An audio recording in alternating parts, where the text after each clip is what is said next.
혹시 여러분 지금 보고 계시는 이 화만이랑 저 도로 위를 쌩쌩 달리는 자동차가 사실은 하나의 거대한 기술 혁명으로 이어져 있다면 어떨 것 같으세요?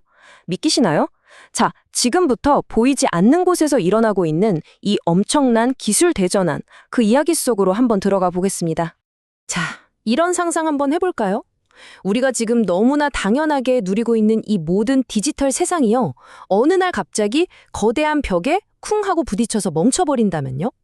글쎄요, 이게 그냥 먼 미래의 이야기가 아니라는 게 문제입니다. 바로 그 경고가 어디서 나왔냐면요. 세계에서 가장 큰 기술 컨퍼런스 중 하나인 MWC 26에서 나왔습니다. 핵심 메시지는 이거였어요. 이제 AI 대전환 시대인데 이걸 뒷받침할 지능형 인프라가 시급하다. 바로 오늘 우리가 할 이야기가 여기서부터 시작됩니다. 그러니까 이 경고의 핵심은 아주 간단합니다. 우리가 지금 쓰고 있는 인터넷, 통신망, 데이터 센터 같은 것들이요. 지금처럼 어마어마한 AI 시대를 생각하고 만든 게 아니라는 거죠. 말 그대로 건물의 기초가 삐걱거리기 시작했다. 뭐 이런 얘기입니다. 네, 첫 번째 파트입니다. AI의 인프라, 그 한계점, 부재는 디지털 세상의 기반이 흔들린다인데요. 도대체 왜 지금의 AI 인프라가 한계에 다다랐다고 하는 걸까요? 그 이유부터 한번 파헤쳐보죠. 자, 이 화면 왼쪽하고 오른쪽 한번 비교해 보시죠. 예전에는요, 사람이 직접 장비 만지고 케이블 꽂고 일일이 다 관리했잖아요. 이제 그런 시대는 끝났다는 겁니다. 이제는 AI가 알아서 문제를 찾아내고 필요한 자원을 착착 배분해주는 그런 자율적인 시스템으로 가야 한다는 거죠. 이건 그냥 좀 더 좋아지는 수준이 아니에요. 완전히 판이 바뀌는 겁니다. 네, 다음 파트, 새로운 지능형 중추입니다. 생각하는 세상의 뇌와 신경망을 구축하다. 자, 그럼 이 문제를 해결할 방법은 뭘까요? 맞습니다. 바로 새로운 지능형 중추를 만드는 거죠. 어떻게 하면 스스로 생각하는 세상의 기반을 만들 수 있을지 한번 보겠습니다. 이 새로운 인프라의 핵심은요, 딱 세 가지로 볼 수 있습니다.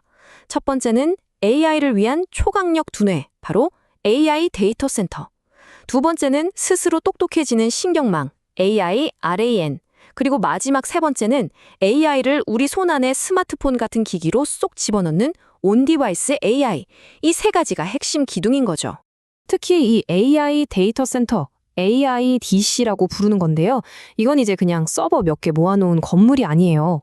LGU 플러스에서는 이걸 뭐라고까지 표현했냐면 디지털 시대의 생존 인프라라고 했어요. 서버가 고친 렉 하나가 무려 100kW가 넘는 전기를 먹어치우는데 이젠 이게 곧 국가의 AI 경쟁력을 말해주는 척도가 된 겁니다. 이 표를 보시는 그 차이가 확 느껴지실 겁니다. 예전 데이터 센터가 컴퓨터의 일반 두뇌, 그러니까 CPU를 주로 썼다면 AIDC는 AI 계산에만 특화된 전문 두뇌, GPU나 NPU를 쓰는 거예요. 열이 또 얼마나 많이 나면요. 예전처럼 바람으로 식히는 걸로는 어림도 없어서 아예 액체로 직접 식혀야 할 정도랍니다. 뭐 하드웨어부터가 그냥 레벨이 다른 거죠. AIR은 이건 또 다른 차원의 이야기입니다. 우리가 알던 네트워크는 그냥 데이터가 지나다니는 파이프 같은 거였잖아요. 근데 AIR에는 그게 아니라 AI가 내장돼 있어서 트래픽이 몰릴 걸 미리 예측하고 가장 빠른 길을 알아서 찾아내는 말 그대로 스스로 생각하는 네트워크가 되는 겁니다. 자, 그런데 AIDC니 AIRAN이니 계속 듣다 보면 좀 추상적으로 들리실 수도 있어요. 그래서 이 어마어마한 인프라가 우리 생활에 도대체 무슨 상관인데 하는 생각이 드실 수 있죠. 바로 그래서 아주 구체적이고 재밌는 사례를 하나 보여드리겠습니다. 네, 사례 연구 로봇택시입니다. 부제는 지능형 인프라가 도로 위를 달릴 때 지금까지 이야기한 그 모든 기술이 하나로 합쳐져서 현실에 나타난 게 바로 이 로봇택시입니다. 이 똑똑한 인프라가 도로 위로 올라오면 과연 어떤 일이 벌어지는지 지금부터 한번 보시죠. 네, 바로 이 차입니다. 지금까지 우리가 얘기했던 그 엄청난 인프라가 탄탄하게 받쳐줘야만 비로소 만들어낼 수 있는 결과물이죠. 운전석에 사람이 없어도 스스로 달리는 바로 레벨 4 자율주행 로봇 택시입니다. 이 로보택시는요, 사실 한중 합작 프로젝트입니다. 하드웨어의 강자, 중국의 레노버와 자율주행 소프트웨어에 특화된 한국의 SWM이 손을 잡은 거죠. 그러니까 한국의 똑똑한 소프트웨어랑 중국의 탄탄한 하드웨어가 만나서 일본, 동남아, 중동 시장부터 공략하겠다는 겁니다. 여기서 레벨 4라는 게 아주 중요한데요. 이게 무슨 뜻이냐면 정해진 구역 안에서는 운전자가 아예 없어도 된다는 거예요. 차가 혼자서 모든 상황을 판단하고 운전하는 단계. 그러니까 우리가 상상하던 진짜 무인 택시가 가능한 수준이라는 거죠. 자, 다음 파트. 자율주행의 두뇌 속으로. 부제는 진정한 자율성을 위해 필요한 전례 없는 힘입니다. 그럼 이 차의 두뇌는 과연 어떻게 생겼을까요? 어떻게 이런 일이 가능한 건지 그 안을 한번 들여다보겠습니다. 이 로보택시의 심장, 그 중심에는 바로 엔비디아의 드라이브 AGX 토르 칩이 있습니다. 이 작은 칩 하나가 로보택시의 모든 것을 통제하고 판단하는 그야말로 초강력 두뇌 역할을 하는 겁니다. 자, 이 숫자 한번 보세요. 2000 테라플롭스. 감이 잘 안 오시죠? 이게 어느 정도냐면요. 1초에 무려 2000조 번의 연산을 해치운다는 뜻입니다. 이전 세대 칩보다 8배나 빨라진 거예요. 바로 이런 괴물 같은 성능 때문에 아까 말씀드렸던 그 새로운 AI 데이터 센터와 AI란이 꼭 필요한 겁니다. 서로가 없으면 안 되는 짝꿍 같은 관계인 거죠. 물론 이 경쟁 절대 쉽지 않습니다.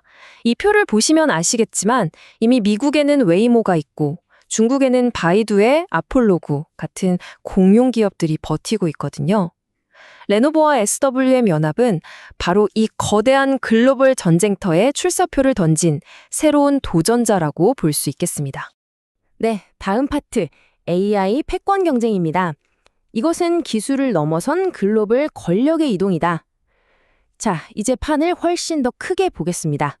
이건 이제 단순히 기업들 간의 기술 경쟁이 아니에요. 이건 나라와 나라가 맞붙는 국가 대항전, 바로 AI 패권 경쟁입니다. 지금 쏟아붓는 돈의 규모를 보면요. 정말 상상을 초월합니다. 미국이랑 일본은 수천억 달러 단위로 투자하고 있고 UAE는 무려 1조 5천억 달러? 우리 돈으로 거의 2천조 원에 가까운 돈을 AI 인프라에 쏟아붓고 있어요. 이건 이제 기업 수준이 아니라 나라의 명운을 건 전쟁인 거죠. 그래서 오늘 이야기의 핵심은 바로 이 한 문장으로 요약할 수 있습니다. 지능형 인프라는 AI 시대의 전기다. 옛날 산업혁명 때 전기 없이 공장을 돌릴 수 없었던 것처럼 앞으로는 이 AI 인프라가 없으면 그 어떤 산업도 AI로의 전환을 이룰 수 없고 결국 도태될 거라는 얘기입니다. 자, 그렇다면 이런 거대한 변화 속에서 어떤 기업들이 기회를 잡게 될까요? 이 표를 보시면 AI 인프라가 깔리면서 수혜를 입는 기업들이 한눈에 보입니다. AI 반도체를 만드는 삼성전자, SK하이닉스는 물론이고요. 그 열을 식히는 냉각 솔루션 회사, 데이터를 연결하는 네트워크 장비 회사까지 거대한 가치 사슬, 즉 밸류 체인이 만들어지고 있는 겁니다. 네, AI가 새로운 전기라면 마지막 질문은 결국 이것 하나로 귀결됩니다. 과연 우리 미래의 이 새로운 전력망을 누가 건설하고 또 누가 지배하게 될까요? 이 치열한 글로벌 경쟁에서 최후에 웃는 승자는 과연 누가 될지 앞으로도 계속해서 주목해 봐야겠습니다.